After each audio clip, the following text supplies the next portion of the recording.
All right, hello everybody. This is who, Dale Comstock again, and I am reporting to you from New Orleans. Still here. If you haven't been following me, I've actually been in New Orleans almost a week now, post Hurricane Ida. So I'm here providing essentially security for some of the clients here to protect some of their property so it doesn't get stolen or destroyed. But that's not what I want to talk about today. So since I'm sitting here twiddling my thumbs, I thought I'll make some videos and put out some instructional content to some of the people that are following me, just in case you're interested in this. So today what I want to talk about are the 4 principles of combat, and these are my 4 principles of combat, or 4 tenets, if you will. I'm gonna discuss. I'm actually gonna discuss one per series, if you will, per video, just because it's kind of lengthy. So actually, I'll be making at least 4, a series of 4 that you can follow. Before I go into the 4 tenets, the first thing I'm gonna do is give a little background information on myself. So I've been fighting all my life. I've had over 200 street fights. I've got 6-degree black belts in American karate. I have 6-degree black belts in extension fighting. I have a black belt in American combat karate, American jiu-jitsu. I have a blue belt in Shotokan karate. I was a professional boxer while I was in the Army. You can look it up, look up my boxing ID. I wasn't a champion, and that wasn't the intent when I started boxing. I wanted to achieve that level of success, if you will. So it's kind of tough to be a professional fighter and be a professional Green Beret, professional Delta Force operator, professional husband, professional father, professional college student, professional businessman, all at one time. But I was good enough that I could reach that level, and I think if that's all I did was box professionally, I'd be a world champion. I love boxing. I love fighting.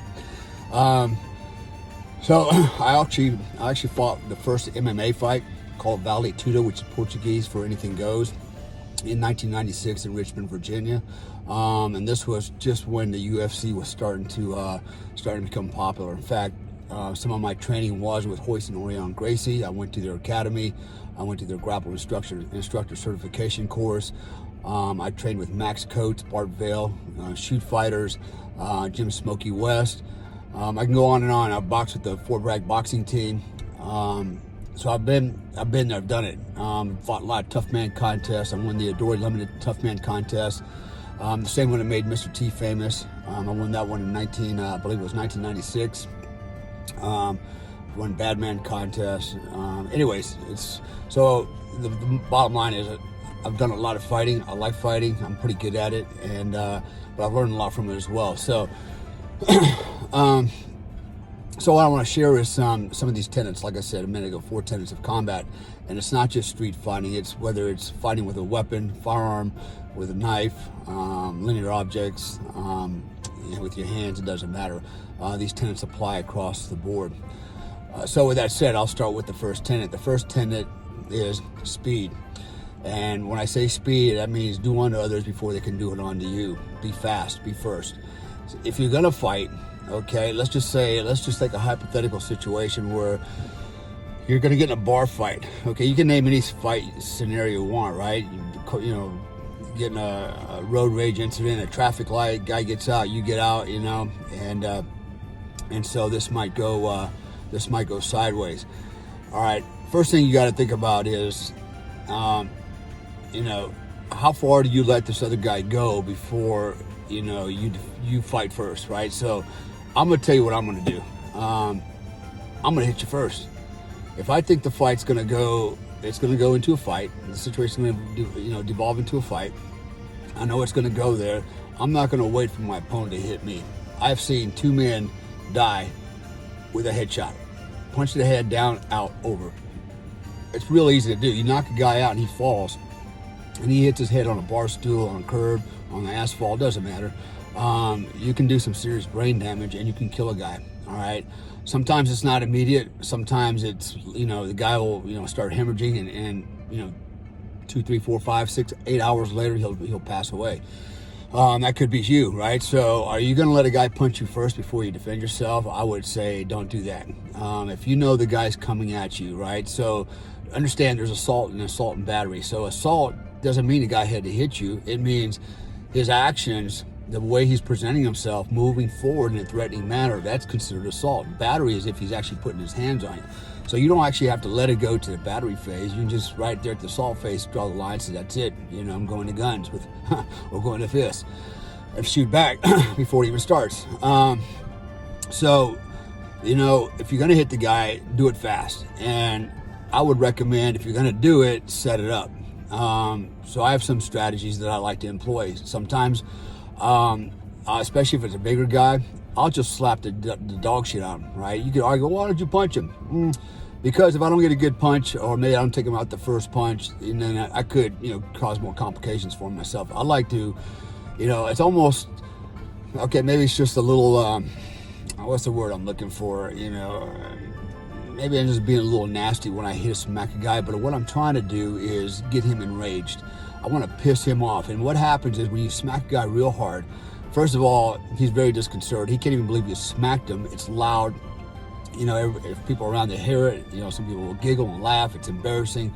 You know, but moreover, what the intent is to basically enrage the guy, the opponent, so that he goes into this fight or flight mode. All right, more than likely he's going to go in I'm going to kick your ass mode, which is okay, because what I want him to do is basically start releasing the, you know, the epinephrine, norepinephrine, the cortisol.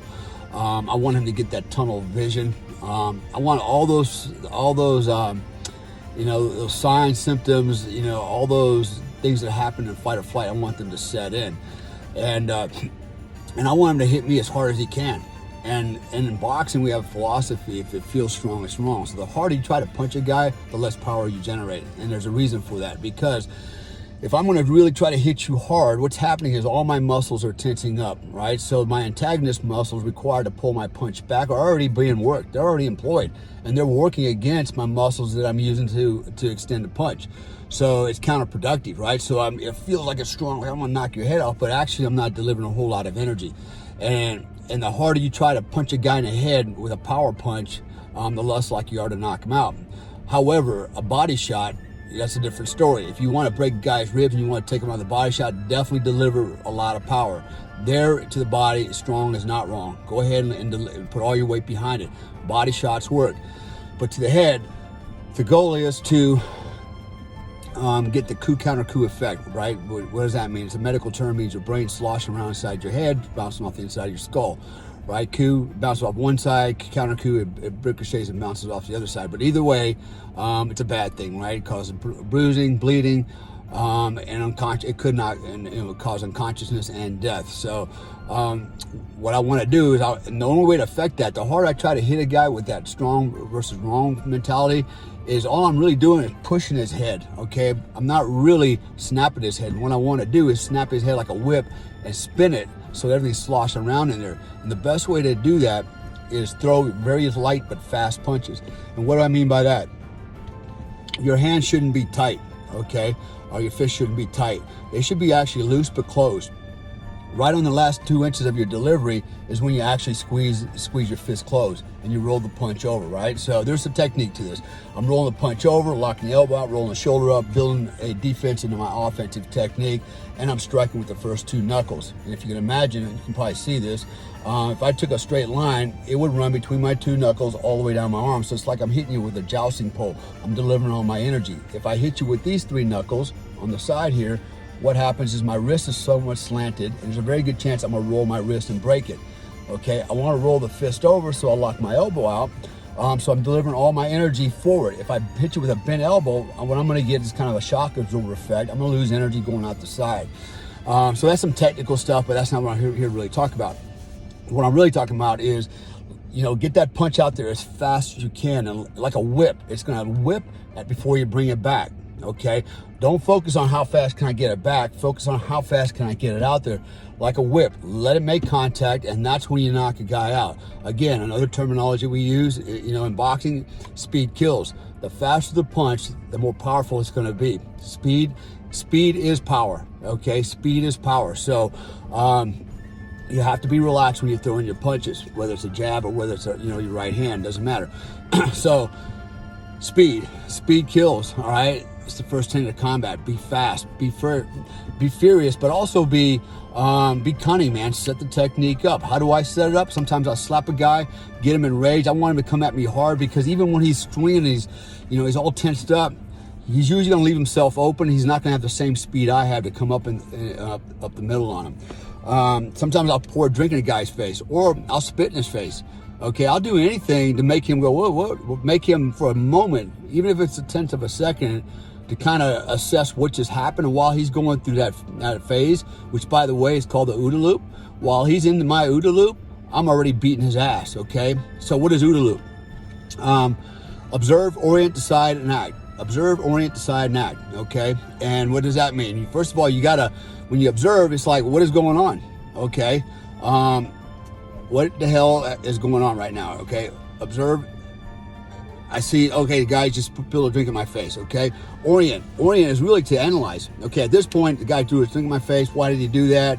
What's coming next? Okay, and in my analysis, I have to come up with courses of action and select the course of action and implement the course of action. My action is going to be to punch this guy's head off, or I'm going to, create distance and then maybe hit him, right? Or whatever. But while I'm going through this decision-making phase, okay, it's too late, because the other guy's already all over me. And then I got to make a decision, which one's going to be. What am I going to do? Okay, and then I got to act on it. Okay, so the goal is, if you're in a fight, you want to keep your opponent inside your OODA loop. Always make him observe, orient, decide, and act. And while he's doing it, you're already acting. You're imposing your will, okay, and you're doing it quickly. Okay, impose your will, do it quickly, keep the other guy in your OODA loop. And I'll talk more about OODA loop in another segment, and I'll tie that in with some other constructs for combat, i.e. the Cooper's color codes of readiness and things like that. So again, speed. All right, that's the first tenet of combat. Be first, be fast, do on the other guy before he does it on to you. Set your technique up. Okay, whether it's, like I said, it could be anything from a slap to a jab to a drink in the face, a spit in his face, any kind of a ruse to kind of take him out of this mindset. And when I'm talking about OODA loop next time, okay, in one of my other segments, I'm going to tell you how that works and how that actually works in real combat. When I say real combat, I'm talking about military type combat, close quarter battle with firearms, clearing rooms, things like that. It has its place. But there's another phenomena that I will discuss as well called stress shock phenomena, and how that and the interplay between that and general adaptation syndrome. So anyways, hang in there, more to follow, and go to the YouTube site, my YouTube link, and click subscribe, and keep following me, because I got a lot more information put out.